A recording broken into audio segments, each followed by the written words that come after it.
এই তোমার ভাড়া কত হয়েছে? স্যার 200 টাকা। এই যে নাও। স্যার সকালবেলা বের হয়েছি, আপনারাই প্রথম টিপ। আমার কাছে 1000 টাকা ভাঙটি নাই। শাহরিয়ার সাহেব, আপনার কাছে কি ভাঙতি হবে? না স্যার, আমার কাছেও 1000 টাকার নোট। এই নাও, কেমনে রাখবা রাখো, আমার ভিতরে মিটিং আছে। নাও। স্যার কেমনে রাখুন? সকালবেলা আশেপাশে সব দোকানপাট বন্ধ। সকালবেলা হয়েছে গাড়িটা নষ্ট, এমনি মন মেজাজ অনেক খারাপ। তারপর আসলাম তোমার অটোতে, ঘুরে পেঁচাই নিয়ে আসলা, হয়ে গেল লেট। এখন আবার দিতে পারতেছো না ভাঙতি। স্যার আমি কি করলাম? আমার সাথে রাগ করতেছেন কেন? মেন রোডে অনেক জ্যাম, তার জন্যই তো শর্টকাট দিয়ে নিয়ে আসলাম। আচ্ছা থাকো, আমি ভিতর থেকে ভাঙতি পাঠাই দিতে। ঠিক আছে স্যার। আচ্ছা চলেন যাই। আচ্ছা স্যার, তাহলে আমাকে 1000 টাকাটা দেন, আমি ভাঙ্গায় অটোলাকে দিয়ে আসি। এমনিতে ওর জন্য অনেক দেরি হয়ে গেছে, ভাঙতি দিতে গেলে আরো দেরি হয়ে যাবে। চলেন আগে মিটিং এ যাই। স্যার মিটিং শেষ হতে অনেক সময় লাগবে, গরিব মানুষের টাকাটা। অটোওয়ালার হইলো 200 টাকা, আর আমাদের 20 লাখ টাকার মিটিং। চলেন তো।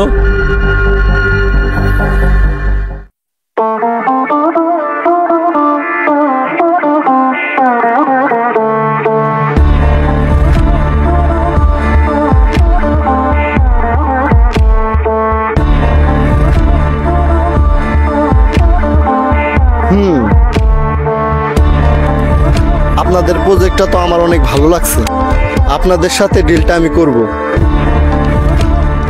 কংগ্রেচুলেশন। আচ্ছা আপনারা লাঞ্চটা করেন, আমি পেপারসগুলো রেডি করি। আচ্ছা ঠিক আছে। রাসেল সাহেব ওনাদের লাঞ্চের ব্যবস্থাটা করেন, আমি পেপারসগুলো দেখতেছি। ঠিক আছে চলেন।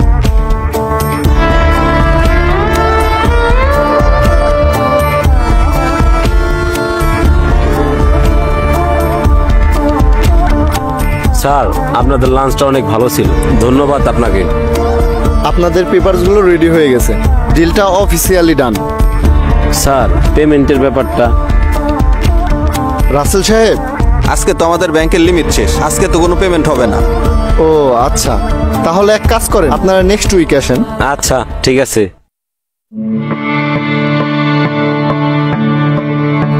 মাহফুজ সাহেব, স্যার তো আজকে আসবে না, আপনি নেক্সট উইকে আসেন। Next week? আচ্ছা ঠিক আছে।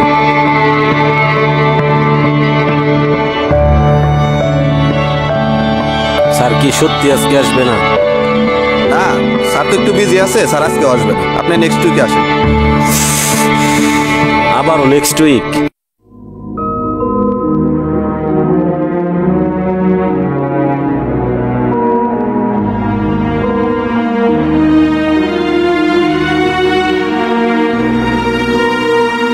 মাহফুজ সাহেব আসেন। স্যার বুঝতেছি না, আমাকে এভাবে ইগনোর করতেছেন কেন? টাকাটা দেওয়ার হলে দেন, আর না দেওয়ার হলে না করে দেন। 1 মাস যাবত ঘুরতেছি, এভাবে ঘোরানোর তো কোনো মানে হয় না। মিস্টার মাহফুজ সাহেব, আপনার পেমেন্টটা চাইলে আমি প্রথমেই দিতে পারতাম, কিন্তু আমি ইচ্ছা করে এটা আটকে রাখছি। ইচ্ছা করে আটকে রাখছেন মানে? কেন? মানুষের প্রাপ্য সঠিক সময় না বুঝাই দিলে কেমন লাগে সেটা রিয়ালাইজ করালাম আপনাকে। মানে বুঝতে পারলাম না। আপনি যেই দিন প্রথম অফিসে আসছিলেন ওই দিন একটা অটোতে আসছিলেন, আপনার কি ওইটা মনে আছে? কি মনে পড়ে নাই? আমি আপনাকে সহজ করে দিচ্ছি। আপনার কাছে অটোওয়ালা 200 টাকা ভাড়া পাইতো, আপনি তাকে আশ্বাস দিয়েছিলেন যে টাকাটা দিবেন, কিন্তু আপনি আর টাকাটা দিতে যান নাই। সেই লোকটা 2 থেকে 2.5 ঘন্টা এই রোদের ভিতরে আপনার জন্য ওয়েট করছে, বাট আপনি টাকা নিয়ে যাননি। স্যার আপনি কিভাবে জানলেন? কোথা থেকে জানছি সেটা বড় কথা না, বড় কথা হলো ওই লোকটাকে আপনি 2 ভাবে লস করাইছেন। এক, 200 টাকা আপনি দেন নাই, আর দ্বিতীয় হলো ওনার 2-3 ঘন্টা আপনি লস করাইছেন। ওই 2-3 ঘন্টা যদি উনি কাজ করতে পারতো, হয়তো বা ওনার দিনটা অনেক ভালো যাইতো, কারণ উনি খেটে খাওয়া মানুষ, দিন এনে দিন খায়। 200 টাকার ব্যাপার তো স্যার, তাই মাথায় ছিল। মাহফুজ সাহেব, আপনার কাছে 20 লাখ টাকার যতটা মূল্য, ওনার কাছে 200 টাকার মূল্য তার থেকে অনেক বেশি। স্যার আমি বুঝতে পারিনি, ওই অটোওয়ালাকে আমি যেখান থেকে খুঁজে পাই 200 টাকা দিয়ে দিব।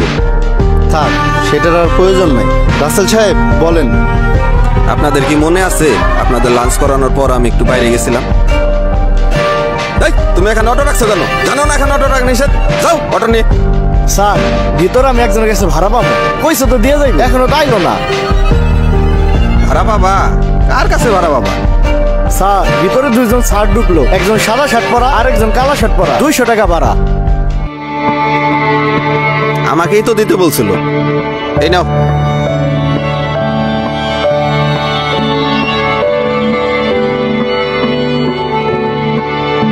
এটাই আপনাদের সাথে আমাদের লাস্ট ডিল। আর রাসেল সাহেব, ওনার পেমেন্টটা ক্লিয়ার করে দেন।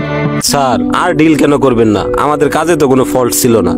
মাহফুজ সাহেব, আপনি একজন অটোওয়ালার প্রাপ্যটা সঠিক সময় বুঝাই দিতে পারেননি। আপনি যে আমার নেক্সট কাজটা সঠিক সময় বুঝিয়ে দিবেন তার বিশ্বাস কি? মাহফুজ সাহেব, যেটা আপনার কাছে খামখেয়ালি সেটা অন্য একজনের মুখের হাসি কেড়ে নিতে পারে। জীবনে যদি বড় হতে চান তাহলে নবীজির একটা হাদিস মনে রাখবেন, শ্রমিকের ঘাম শুকানোর আগে তার পারিশ্রমিক শোধ করতে হবে। মানুষ তার জীবিকার তাগিদেই পরিশ্রম করে, তাই কখনো কারোর পারিশ্রমিক নিয়ে হয়রানি করবেন না। মানুষের সঠিক প্রাপ্যটি সঠিক সময়ে বুঝিয়ে দিন।